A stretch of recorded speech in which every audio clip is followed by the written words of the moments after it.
当前全球地缘政治正发生深刻变化。本期内容主要探讨两大关键区域的地缘转变趋势：美欧地区和中东地区的战略格局演变。其中最值得关注的是美欧方向的地缘重构，这将对未来国际秩序产生深远影响。9月16日至18日期间，特朗普对英国进行了第2次国事访问，成为首位2度受邀进行国事访问的美国总统。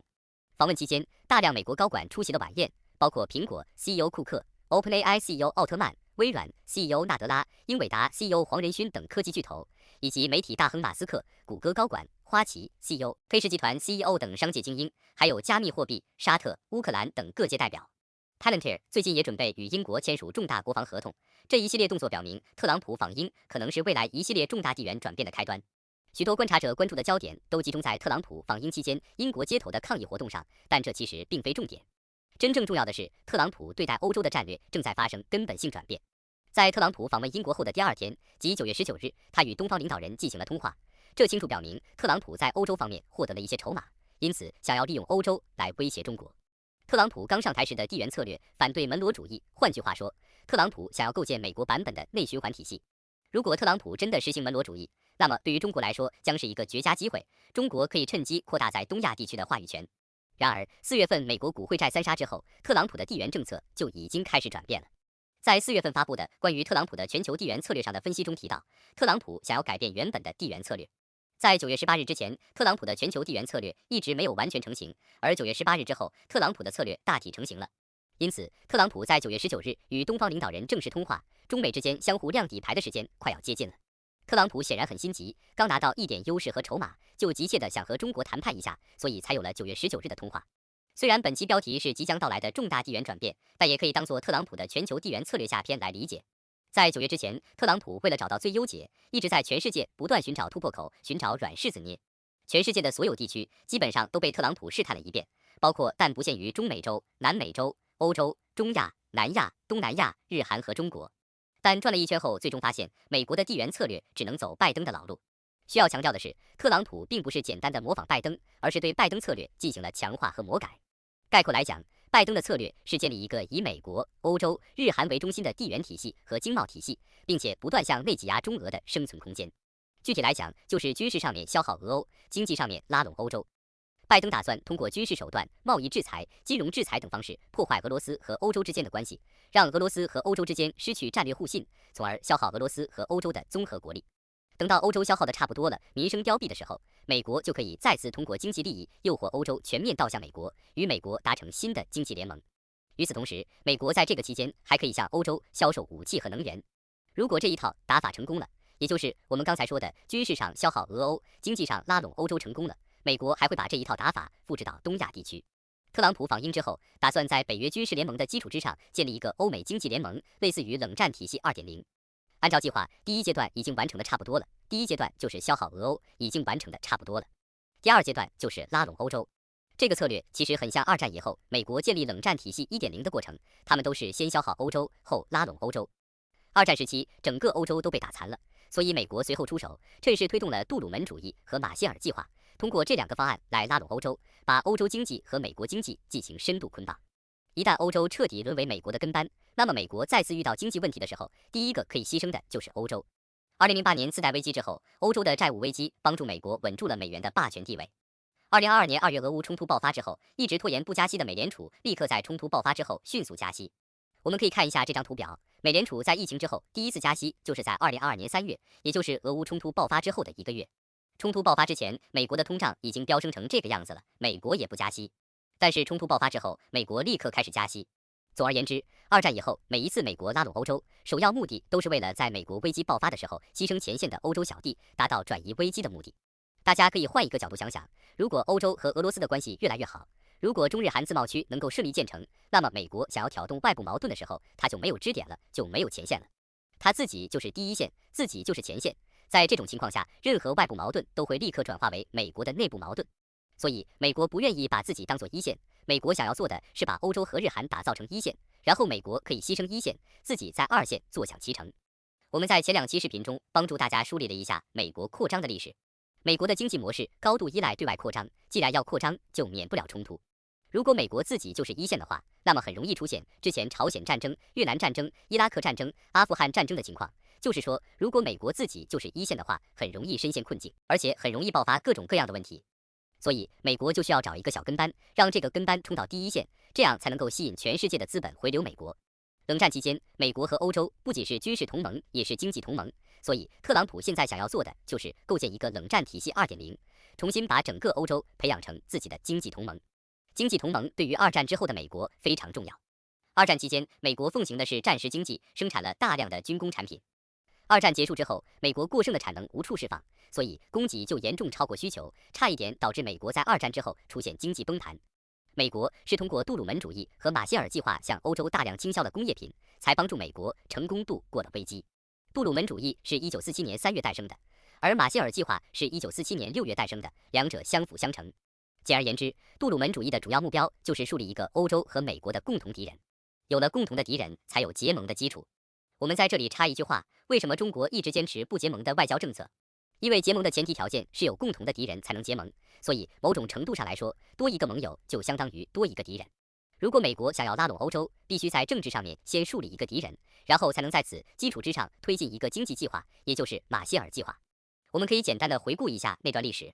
二战期间，希腊本土的共产党人是抵抗纳粹的重要力量，或者说主要力量。二战结束之后，希腊共产党人希望参加希腊的政权，但是英国支持的保皇派坚决反对。那么，为什么英国要反对希腊的共产党呢？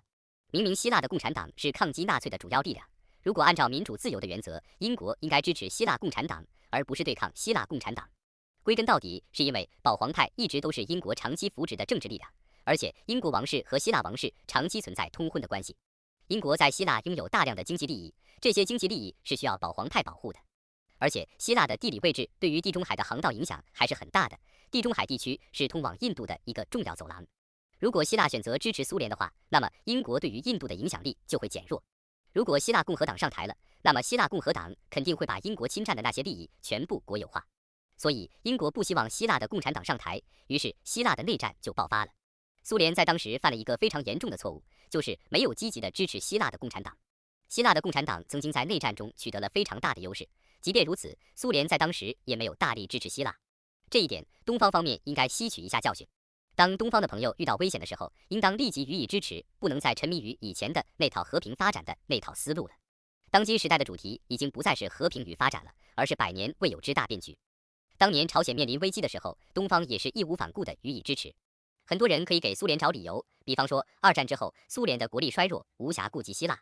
但是我们当年打朝鲜战争的时候，国力和美国相比也是天差地别，但是仍然义无反顾地反击美国，这就叫做打得一拳开，免得百拳来。当年如果苏联大力支持希腊的话，那么土耳其也会逐渐地倒向苏联。只要土耳其和希腊彻底倒向苏联，那么苏联就可以获得更多的暖水港，也就是冬天不结冰的深水港口。这些暖水港可以帮助未来的苏联进行市场化转型。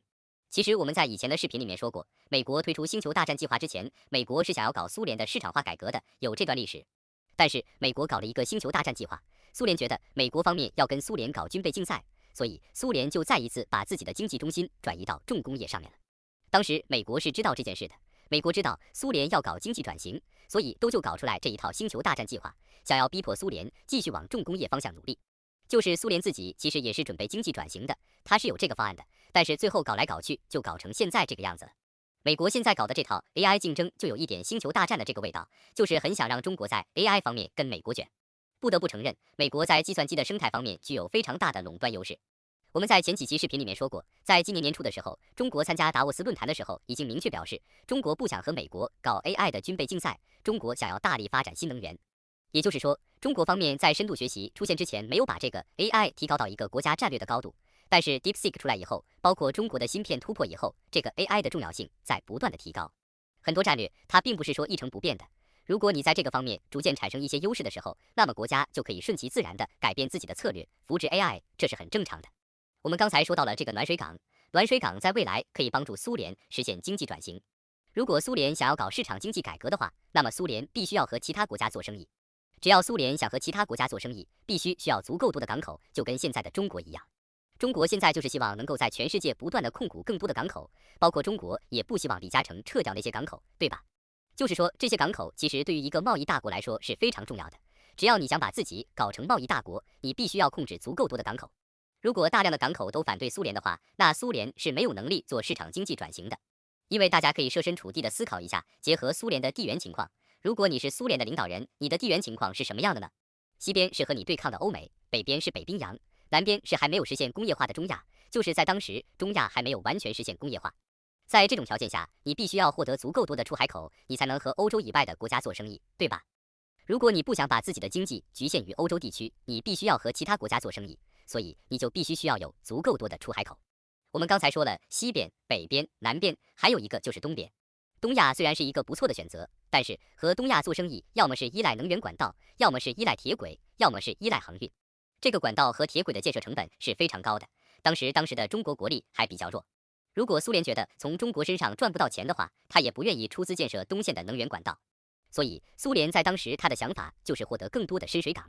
所以你可以看到，苏联当时搞了各种各样的地缘小事，重点都是在围绕着黑海、地中海、阿拉伯，就是中东这一片地区，就在这个地方转来转去的。没办法，俄罗斯想要对外经济扩张，这个中东地区是绕不开的。对于俄罗斯来讲，对于苏联来讲，只要俄罗斯想要经济扩张，中东地区是绕不开的。对于中国来讲，如果中国想要对外扩张，南海是绕不开的。中国南海是中国必须要保护的经济核心地区，东南亚对于中国的重要性不亚于中亚对于俄罗斯的重要性。这也是为什么美国总喜欢在东南亚搞事，因为中国想要和欧洲、中东、印度，包括非洲做生意是绕不开东南亚的，绕不开的，你必须要从这边走。总而言之，当时的苏联和现在的俄罗斯，他们的重点目标就是获得越来越多的深水港。如果当时就是在冷战时期，如果希腊和土耳其能够倒向苏联的话，那么毫无疑问，中东地区也会逐渐向苏联靠拢。如果中东地区向苏联靠拢的话，那么苏联就可以控制全世界绝大多数的石油资源。在那种情况下，欧洲不得不向苏联进行靠拢。换句话说，当时如果把希腊和土耳其处理好的话，或许世界就是另外一种局面了，可能苏联还没有解体呢。当时虽然苏联没有大力支持希腊，但是希腊的身后还好有南斯拉夫、阿尔巴尼亚、保加利亚这些的支持。如果没有这些国家的支持的话，失败的速度只会更快。长久以来，希腊一直都是英国的势力范围，但是二战之后，英国没有办法继续支持希腊的保皇派，所以在当时，英国需要美国方面的援助。苏联当时希望土耳其能够共同和苏联一起管辖这个土耳其海峡，如果顺利的话，苏联的海军就可以自由地进出地中海。但是美国和英国都没有办法接受苏联在希腊地区和土耳其地区扩大影响力。大家从地图上就可以直观看出来，如果希腊加入苏联，如果苏联获得土耳其海峡的控制权的话，那么苏联就可以借此机会扩大中东地区的影响力。同时最重要的是扩大意大利和法国的影响力，因为当时的法国和意大利，他们本地的共产主义正在不断的壮大。所以在当时，美国毅然决然地推动了杜鲁门主义和马歇尔计划，想要彻底把苏联打造成为美国的敌人。之所以美国需要苏联这个敌人，本质上是因为美国想要控制欧洲这片土地，想要获得这片土地的控制权。其实我说的这些历史，大家都可以在历史书里面找到，或者你随便用 AI 搜索一下，都可以了解个大概。这些都是阳谋，不是阴谋。之所以有很多人不了解这段历史，是因为我们长期被西方的民主自由这种思想给洗脑了。大家应该多去了解这段历史，而不是说天天谈论什么意识形态。我要强调一下，自始至终，西方口中的民主自由，全都是说给自己人听的。西方对待其他国家、对待外乡人，从来都是吃干抹净。只要有一丝一毫可以榨取的利益，西方从来都不会松口。千万不要觉得美国政府在乎其他国家的民主自由，他们根本不在乎。他们连自己国家的内政都没搞清楚呢，他哪有时间去管你的民主自由呢？对吧？除非他觉得有利可图，他才会打着民主自由的旗号去干预一下你。你比方说非洲那么多不民主不自由的地方，你看他们管吗？在美国几乎从来都不怎么管非洲这片的事儿，因为他从这里面搞不到什么好处。所以你可以看到，越是强大的国家，美国越要在你的周边搞一点颜色革命出来，来折腾你。那些落后的地方他从来不管。大家一定要多去了解这个历史，共同的历史是一个民族的根，而不是所谓的意识形态。意识形态不重要，历史才重要。没有共同的历史，就没有共同的文化，没有共同的文化，就没有共同的利益，没有共同的利益，国家机器就没有办法正常运转。所以保护最广大人民群众的根本利益，就是在保护国家。水能载舟，亦能覆舟，但是这句话的前提条件是大家都在一艘船上。如果像美国一样，左翼一艘船，右翼一艘船，利益不一致的话，那水能载舟，亦能覆舟这句话就不起作用了。你左边一艘船，右边一艘船，大家想的就是先把对方的船先给搞沉，最终伤害的是所有人的利益。其实这就像是博弈论一样，在博弈论里面，如果所有的个体都追求最优解，追求自身利益的最大化，那么社会整体一定没有办法实现最优解。也就是说，就像西方社会一样，人人都追求所谓的自由，那么整个国家就没有办法实现最大的利益。大家有兴趣的话，可以了解一下博弈论。言归正传，我们继续说美国对待欧洲的策略。其实军事上面消耗欧洲，经济上面拉拢欧洲，这个思路是一直沿用到现在的。比方说拜登任期，你觉得拜登真的在乎乌克兰吗？其实美国和拜登真的不在乎，美国真正想要的是欧洲方面彻底切断俄欧关系，同时彻底切断中欧关系，这样美国才能自己一家独大，独占整个欧洲市场。这样的话才能挽救美国的经济。换句话说，美国想要把欧洲打造成为自己的后花园，然后搞一个扩大版本的内循环。我们之前给大家展示过这张图，加拿大可以成为美国的廉价能源中心，中美洲可以提供廉价劳动力，南美洲可以提供各种各样的廉价矿石资源，欧洲是美国企业的高端消费市场。美国可以把昂贵的 AI 芯片、化石能源、军事装备、波音飞机等高附加值的产品出口给欧洲，然后通过这几个国家，美国就可以建立一套完整的内循环体系。就是我们在这张图上面就可以完整的显示出来，中国也希望在互利合作的基础之上建立一个内循环体系。那么对于中国来讲，日韩就是中国企业的高端消费市场，中国可以把一些比较昂贵的产品销售到日韩。东南亚可以提供廉价的商品和劳动力，中东、中亚和俄罗斯可以提供廉价的能源和资源，甚至我们还可以把非洲、澳洲、南美洲拉进来。所以综上所述，美国的终极目标是打造一个包含欧洲、加拿大、中南美洲在内的经济内循环体系。只要这套内循环体系能够成型，美国就可以继续印钱，继续买，然后维护美国的货币购买力。中美之间相互竞争的关键区域就是在欧洲、中美洲、南美洲、澳洲还有中东这几个区域，是中美之间相互竞争的核心区域。中国的方式显然就是互利合作，美国的方式就是强买强卖。最后就看这两个国家的不同处理方式能够吸引到哪些国家、哪些地区了。归根到底，之所以美国一直以来非常看重欧洲，就是因为美国的经济模式极度依赖扩张。二战之后，美国想要控制整个欧洲市场，但是苏联当时也在向西扩张自己的影响力。美国为了限制苏联的扩张，就必须把苏联打造成为自己的对立面。2025年9月，就是这个月，特朗普终于发现拜登的解题思路就是唯一的解题思路。过去几个月，特朗普在全球范围内搞来搞去，包括我们刚才说的中美洲、欧洲、中东、南亚、东南亚、日韩，全都折腾了一圈，最后发现这些柿子里面最软的就是中东。但是中东没有支点，所以美国没有办法向中东投送自己的军事力量，只能够支持以色列和叙利亚。这也是为什么这段时间特朗普想要重回阿富汗，他就是想找一个新的战略支点。阿富汗这个战略支点既可以威胁伊朗，又可以威胁巴基斯坦，所以对于特朗普来讲，阿富汗确实是一个不错的战略支点。而且实话实说，如果美国的地面部队不下场，伊朗根本不会彻底被颠覆。虽然伊朗的政权不稳，但是只要美国的地面部队不下场，伊朗的政权就不会被彻底的颠覆。所以特朗普就是这个软柿子捏了一圈以后，最后发现还是得按照拜登的老套路来，最容易成功的方法其实就是拜登的方法。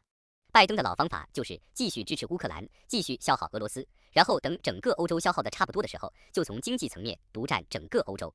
其实这套打法在很多年前就开始酝酿了，比方说利用国家安全为借口制裁华为，让华为无法在欧洲市场进行扩张。换句话说，就是不想让中国的高端制造业在欧洲市场扩张。又比方说，利用新冠疫情，让欧洲国家寻求第二个供应链。欧洲国家可能觉得光靠中国不行，所以欧洲想要寻求第二个供应链。又比方说，利用俄乌冲突，让欧洲国家感到不安，所以欧洲国家就会倒向美国，全面倒向美国。这样的话，美国既可以切断欧洲和俄罗斯的关系，也可以切断欧洲和中国的关系，这就是他们的最终目的。绕来绕去，之所以美国需要苏联这个敌人，本质上是因为美国想要控制欧洲这片土地，想要获得这片土地的控制权。绕来绕去，之所以拜登的这个解题方法是唯一解，归根到底是因为美国缺乏硬解能力。前两期的视频我们提到了，美国现在缺乏硬解能力。所谓的硬解能力，指的是通过军事手段强行改变地缘格局的一种能力。美国现在缺乏这种能力，所以很难在短时间内为自己的经济扩张打开局面。历史上，美国也曾经遇到过这种情况。美苏冷战时期，美国曾经一度落入下风，所以美国就选择通过软解能力来改善自己的地缘格局。软解能力包括拉拢中东，用美元捆绑石油；包括拉拢东亚，让东亚加入以美元为中心的分工体系；包括联合英国推出新自由资本主义；包括狙击日本的经济，帮助美国恢复制造业等等。最终是等到美国的实力恢复的差不多的时候，美国才发动了海湾战争。1991年海湾战争期间，美国展示了4个极为先进的军事技术：第一个，精确制导武器，也就是各种导弹；第二个，电子战技术；第三个，隐身技术；第四个，卫星侦察系统。这都是当年美国的硬解能力，当年美国的硬解能力还是很强的。于是乎没多久，1991年苏联就解体了。那么到了现在，2025年，在军工领域，美国已经不是一家独大了。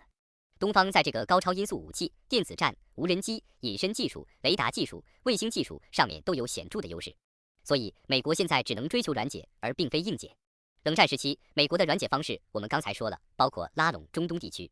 其实拉拢中东地区就是局势开始逆转的一个开始。2025年5月，就是今年的5月，特朗普访问中东之后，如果你对国际局势比较敏感的话，你就会发现，特朗普访问中东之后，世界的局势一度曾经向着有利于美国的方向发展。因为很多国家他们自己也学历史，就国家各个国家领导人也学历史，他们一看中东方向向美国靠拢，就会觉得这个模式是不是要重现当年的这个苏联和美国的冷战？是不是美国拉拢中东以后，俄罗斯就不行了，中国就不行了？所以在当时有很多国家开始逐渐的向美国投降。所以从2025年5月份开始，世界局势曾经一度向着有利于美国的方向发展，也缓造了特朗普赢选。所以对于特朗普来说，这个特朗普的第一个软解方面的小事就是中东。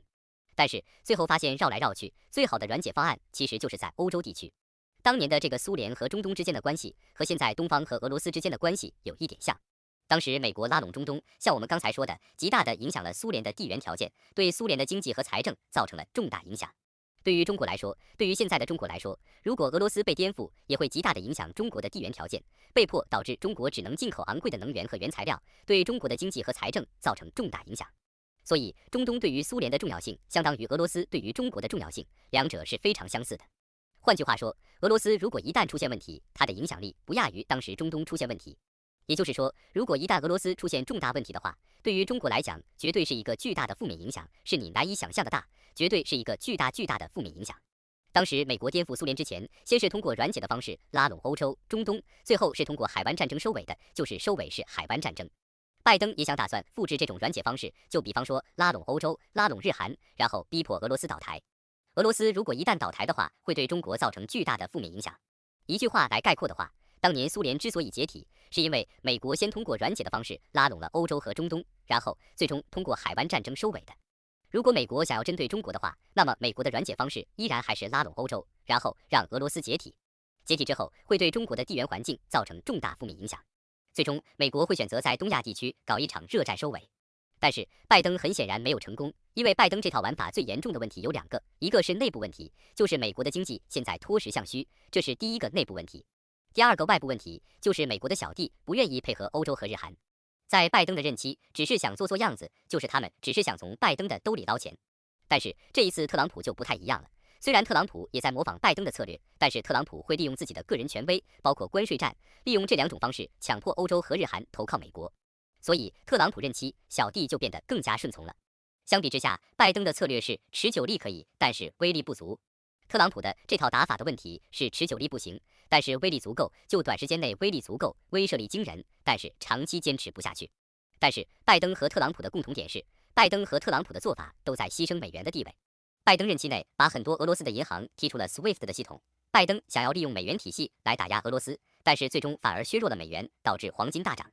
特朗普任期，特朗普想要通过关税战逼迫其他国家配合美国，但是这会导致美元在全球贸易当中的份额逐渐下降，最终也必然会导致美元的地位下降。我们这里再强调一遍，美元的地位不是用汇率来衡量的，这句话咱们已经重复 N 多次了。真正能够衡量一个国家货币强弱的是这个货币在国际贸易当中的地位，这才是最关键的。也就是说，有多少国家在国际贸易当中使用你这个国家的货币。在这里，我们要澄清一下，我们所说的这个策略，就是我们刚才说军事上面消耗俄欧，经济上面拉拢欧洲这个策略，我们要澄清一下。军事上消耗俄罗斯，并不是世界大战，我并不是说欧洲地区要爆发世界大战，这个大家一定要搞清楚。如果欧洲地区爆发大规模战争，就像世界大战一样，那么美国经济会跟着一起完蛋的，而且全世界经济都会遭殃，反而中国有可能会幸存下来。因为现在的美国经济、欧洲经济，包括日韩经济，全部都建立在财富幻觉之上、货币幻觉之上。财富幻觉和虚拟经济最害怕的就是不可控的战争。一旦爆发大规模战争，一切虚幻的谎言都会被戳破，最终留下的就是冷冰冰的现实。这个现实就是谁能生产更多的武器，谁能生产更多的弹药，谁就是最终的赢家。很显然，中国能够生产最多的武器装备。所以，如果真的爆发大规模战争，倒霉的一定是美国，而不是中国。因此，在美国还没有恢复应解能力的情况下，美国是不愿意推动大规模战争的，最多只是爆发区域热战。什么时候美国恢复了硬件能力，也就是说，什么时候美国恢复了制造业，恢复了军工产业，美国才会像海湾战争一样直接下场。在恢复硬件能力之前，美国不希望爆发大规模战争，这样的话一定会让美国的泡沫破裂的。说到这里，我觉得大家应该能够清晰地意识到，中国是维护世界和平的中流砥柱。中国现在拥有庞大的生产力，但是中国爱好和平。如果换作是美国，如果美国现在拥有强大的工业能力的话，那美国早就挑起大规模战争了。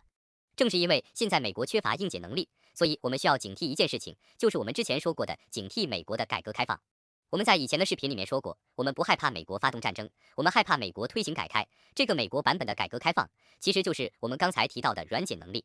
我们要强调一下，美国版本的改革开放和东方版本的改革开放完全是两码事儿，有重大区别，大家千万不要搞混了。对于美国来说，对内改革其实就是美国国内的政治清洗，比方说特朗普对左派大规模清洗。对于东方来说，两党分裂的美国影响力是最小的，对于中国来说是最好的情况。反而集权化的美国才是最让人担心的美国，因为美国本来就爱好扩张和侵略。如果美国是一个集权化的美国的话，美国的扩张能力会不断增强。在这种情况下，非但不利于美国，而且不利于全世界所有的国家，尤其是不利于那些中小型国家。就比方说最近的委内瑞拉、巴拿马，就这种小国会受到越来越多的威胁。如果美国变成一个集权化的国家，它其实是非常危险的。就是我们为什么要警惕美国的对内改革？本质上，我们警惕美国的对内改革，是警惕美国发展成为一个集权国家。也就是说，右派完成对左派的清洗，或者左派对右派完成清洗，都不是一个好的情况。我们不想看到共和党或者民主党一家独大，我们希望看到两党分裂继续维持下去。除此之外，特朗普也在尝试混合所有制经济。现在美国已经打算国有化英特尔了，未来很有可能把混合所有制经济推广到全美国。这个改革其实是有利于美国缓和国债压力的，就是美国现在对内改革是我们非常需要警惕的一件事情。这个改革如果处理不好，就容易往极端化的方向发展，就是容易发展成为美国版本的10年浩劫，就是中国历史上有10年浩劫，大家都知道。如果美国继续往这个极端化的方向发展的话，确实有可能发展成为美国版本的10年浩劫。这个就是我们要说的对内改革。还有对外开放，所谓的对外开放和中国的这个对外开放也是不一样的。美国版本的对外开放并不是对所有的国家都开放，实际上美国自始至终从来没有对全世界所有国家开放过，自始至终都是挑挑拣拣的。他们从来没有对所有的国家一视同仁。未来特朗普有可能会模仿里根和撒切尔夫人的新自由资本主义，也就是说对友好的国家开放，对不友好的国家封闭，有可能会模仿这种情况拉拢欧洲的经济。最终的目的就是打造一个能够让美元自由流动的内循环经济圈，就是我们刚才说的美国加上加拿大，加上中美洲、南美洲，加上欧洲，还有日韩，就是这个经济圈，这是他们希望建立的经济圈。最近一段时间，我们可以看特朗普一直在向墨西哥还有巴拿马施压，对吧？然后一路南下，最近南下到了委内瑞拉了。这墨西哥最近打算对中国增加关税，然后巴拿马推出了一带一路，对吧？如果委内瑞拉倒下了，下一个目标肯定就是哥伦比亚和巴西。所以从全球范围内来看，中美之间相互竞争的就是欧洲、中美洲、南美洲、中东和澳洲这几个重点区域，这是未来地缘争夺的核心区域。如果特朗普的计划能够落地的话，不仅会对俄罗斯造成威胁，而且还会对中国的一带一路造成威胁。这2天波兰就闹得很凶，对吧？如果大家关注新闻的话，就是因为一些无人机的事情闹得很凶，而且还影响到了中国的中欧班列，影响到了中国，这就已经暴露了美西方的想法了。他们的目的其实就是想切断欧洲和俄罗斯的关系，包括切断欧洲和中国的关系，这就是他们的最终目的。所以大家一定要先想明白对手想要干什么，知己知彼，百战不殆。虽然我认为特朗普策略成功的概率非常小，但是我们绝对不能自大自负，我们必须要先了解我们的敌人，才能战胜我们的敌人。如果你只是按照自己的绝世逻辑来想整个世界的话，很容易跑偏，我们必须要先了解我们的敌人才行。最近一段时间，王毅外长访问了奥地利和斯洛文尼亚，也就是说，如果波兰方面持续一意孤行的话，有可能中国会把一部分贸易份额转移到奥地利和斯洛文尼亚。这个方向如果发展好，还可以跟匈牙利、塞尔维亚连接起来，还是不错的选择。而且中国还会加强里海隧道的建设，就是海底隧道的建设。如果未来在遥远的未来，如果中亚铁路网和里海隧道都能够建设成功的话，那么中国的商品运到欧洲就会多一个选择。不过这条线最终还是得走土耳其，包括高加索地区，所以我们还是要警惕这个高加索地区、叙利亚地区、土耳其地区会不会爆发一些冲突。总而言之，风险还是挺高的，我们绝对不能掉以轻心。一个典型的例子就是我们刚才说的这个希腊和土耳其，当时如果苏联及时下手，及时帮助希腊和土耳其，就不会有那么多事了。所以我们在未来国家处理地缘问题上面是需要十分的小心谨慎的。有一些机会绝对不能错过，一旦错过就会有很大的负面影响。在这里，我特别想感慨一下，就是冷战时期，美国之所以能够收编欧洲地区，归根到底是因为美欧的文化是同源的，文字也是同源的，宗教也是同源的，所以他们能够结合成为一个整体。相比之下，中国和日韩还有东南亚也是文化同源、文字同源，而且都有这个儒家文化的根基。但是，一直以来，这个美西方就不断的在东亚地区搞事情，就导致东亚地区一直没有办法团结。就中国和东盟还好了，中国和东北亚之间就是最大的问题，就是日本的军国主义。只要日本军国主义不除，这个自贸区就很难成立。但是这个时不我待，如果韩国和日本一直扭转不了这个局面的话，未来中俄朝之间可能会把握机遇，扩大彼此之间的经济合作。尤其是朝鲜，朝鲜有可能在未来几年之内改变自己的经济模式，往市场化转型。其实很多国家都差不多，中国也是把地缘稳住了之后才开始的经济转型，对吧？就是等外部的地缘环境稳定了以后，中国才开始对内改革，一直以来都是这个样子。换句话说，如果未来东亚地区的风险减小了，中国也会加快自身的内部改革，包括土地方面的改革。我们前几期视频说到了，如果这个台湾省能够收复的话，接下来立马就会开始执行土地改革。现在就是外部压力太大，所以不愿意进行对内改革。对于朝鲜来讲，朝鲜现在各种各样的型号的导弹、各种武器都准备的差不多了，然后背后也有俩大哥，就是中国和俄罗斯支持他，所以朝鲜其实有这个经济改革的基础的，就是说外部环境稳定了之后，朝鲜就可以开始进行内部经济的模式的改革了，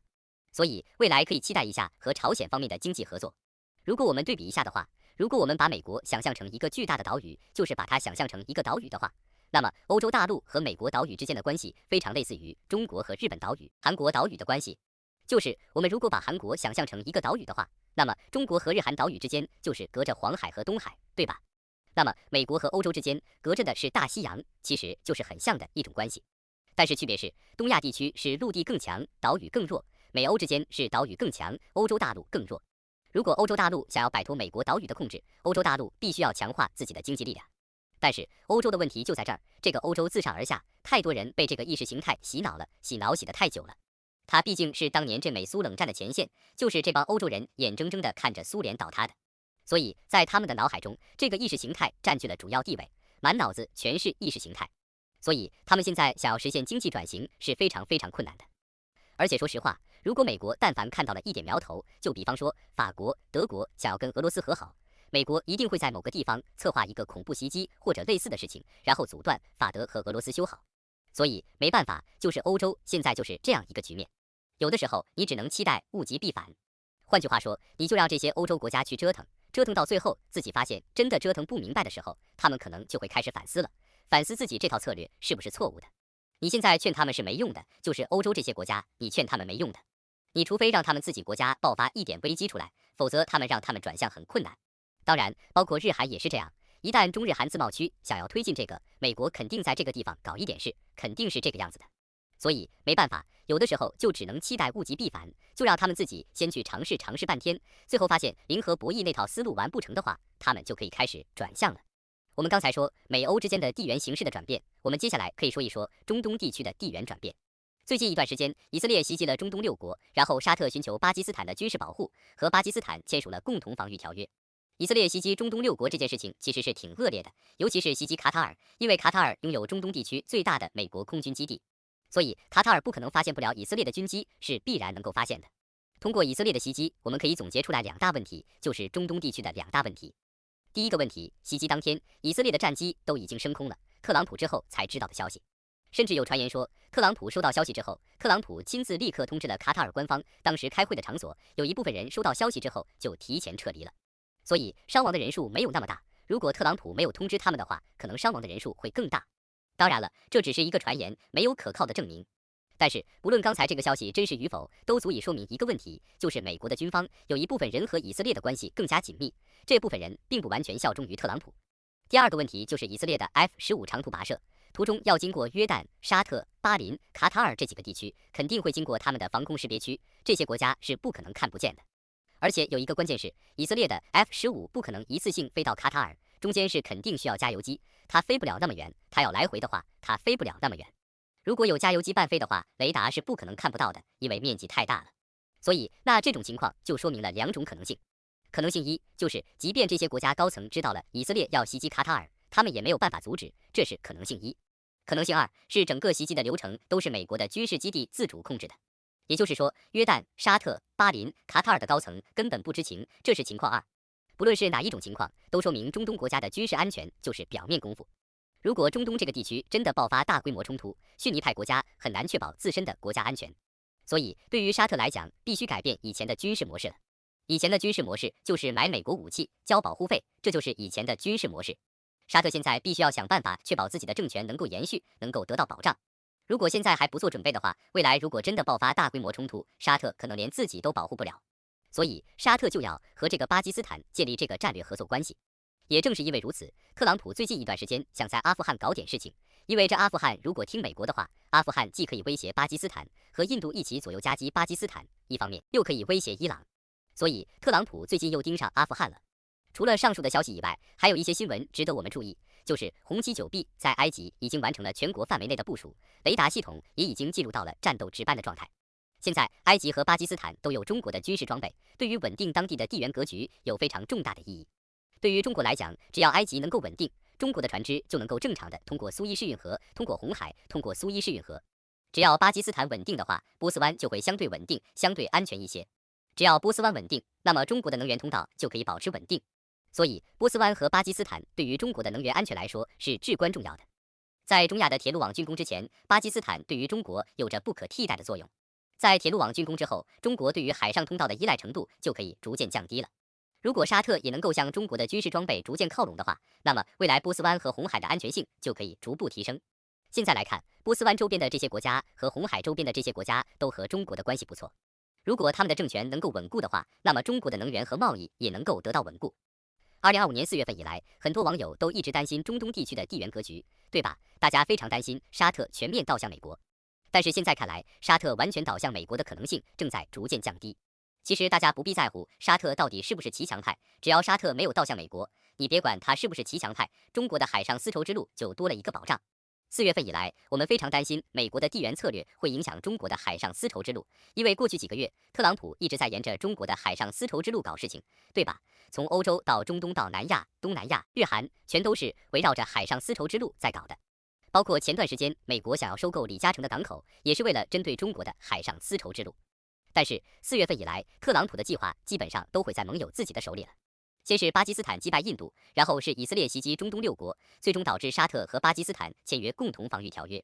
归根到底，中东现在出现这个趋势的反转，就是因为印度赢选和特朗普赢选只是表面功夫，他只能掩盖问题，不能解决问题。印度一直以来就特别喜欢模仿以色列，因为以色列现在就是通过单一的宗教整合整个国家，所以印度一直想模仿以色列。印度一直以来就想推广印度教，然后打压穆斯林。现在的印度属于是把自己完成反面典型了。未来如果巴基斯坦和沙特走得越来越近的话，那么印度在南亚的声量就会越来越小，因为印度非常依赖逊尼派的石油，所以印度其实以后在南亚也做不了什么事情了。以后的印度可能会把心思都用在其他遥远的国家上面，必须是足够远的国家，就是原本印度想要搞远交近攻，但是现实情况告诉印度，你只能搞近交远攻。如果莫迪老仙儿还想利用外部矛盾来转嫁内部矛盾的话，那么只能去挑衅一些远方国家，例如加拿大和英国，只能跟他们打一打嘴炮，才能够维持印度国内的统治。只有这种情况才行了。除此之外，埃及和土耳其也准备在东地中海搞军演，说明土耳其已经受不了以色列了。中东地区现在正在朝着良好的方向发展。其实大家未来可以把以色列当做一个风向标，只要以色列突然想搞事情，就说明美国正在拉拢欧洲。如果美国要拉拢欧洲的话，必然会支持乌克兰。只要以色列觉得美国会援助乌克兰，那么以色列就会搞一点事情，把美国的注意力重新拉回中东。但是我们在这里想强调一下，对于特朗普来说，对于美国来说，只有一条路，就是军事消耗俄欧经济，拉拢欧洲，这是美国的唯一解。如果特朗普想明白了，这是唯一解的话，很有可能以后就不会再管以色列了。我觉得现在特朗普已经看明白了，就是这一次特朗普访问英国，很有可能就是已经想明白了，未来可能就是最多敷衍一下以色列，很有可能就是这种状态。大家可以仔细观察以后美国和以色列之间的外交关系，这只是我的一个猜想，我觉得很有可能会往这个方向发展。对于中国来说，中国未来的地缘策略可能包含几个重点的方向，或者说中国的应对措施可能重点包含5个方向。第一个方向，东方会不断的加强太平洋岛国的投入，也就是不断的在经济方面突破第1、第2、第3岛链。只要中国和南美之间的关系不断加强，那么沿线的这些太平岛国都会得到一些经济利益。有可能有一些岛国会重点发展成为停泊的港口，这是第一个重点。第二个重点就是重点发展中亚交通网，这是第二个发展方向。从2025年到现在，中国和中亚之间的外交等级一直在不断的上升。现在东方非常看重中亚关系，而且为了防止印度在南亚地区搞乱，我们必须要加快中亚地区的交通网建设，包括里海隧道，这都是未来的重点发展方向。未来有可能会在土耳其方向多做一些努力，毕竟这个中欧班列，如果从波兰方向通过不了的话，土耳其的地位还会不断上升的。第三个方向，或者说第三个点，就是北极航道。万一中欧班列中断了，那么北极航道还可以继续维持中欧之间的贸易。第四点就是加强中俄之间的能源合作。如果特朗普要针对俄罗斯搞这个二级制裁的话，就是石油方面的二级制裁的话，肯定会从船只下手。比方说禁止西方的公司给中国的船只提供保险，或者说禁止中国的船只停泊之类的，有可能会发生。我觉得大家不必去争论这件事情是否会真的发生，就有的人觉得二级关税会发生，有的人觉得二级关税不会发生。我觉得大家不必太过执着于这件事情，因为东方做事情从来都是从最坏的角度出发，都是从底线思维出发来做事情。所以不管这件事情会不会发生，中国都会做万全的准备。对于东方来说，通过管线来运输能源是相对来说更加安全和稳定的。所以管线建设肯定是未来的重点方向之一，尤其是最近的这个西伯利亚2号，对吧？俄罗斯方面同意从蒙古穿过，这个西伯利亚2号就是一个重点的突破。第5点就是东方要加强和中东地区的军事合作。大体上来讲，我认为主要就是这5点，肯定还会有其他的方面，但只要把这5点做好就已经足够了。从更宏观的视角来看，当前世界正处于一个关键的历史转折点。特朗普的全球地缘战略虽然在某些方面有所调整和强化，但其根本逻辑仍然遵循着美国传统的扩张模式。这种模式的核心在于通过制造对立、挑动矛盾来维持自身的霸权地位，同时通过经济手段将盟友绑定在自己的体系之内。然而，这种策略在当今世界面临着前所未有的挑战。首先是美国自身硬实力的相对衰落，特别是在制造业和军工产业方面已经不再具备绝对优势。其次是国际格局的多极化趋势日益明显，单一超级大国主导世界的时代正在逐渐终结。第三是全球化进程虽然遇到挫折，但经济相互依存的格局已经形成，任何国家都难以完全脱离这个体系而独善其身。在这样的背景下，中国所代表的合作共赢理念显得尤为重要。中国的一带一路倡议，构建人类命运共同体的主张，以及在实际行动中体现出的互利合作精神，为世界提供了一个不同于传统大国博弈的新选择。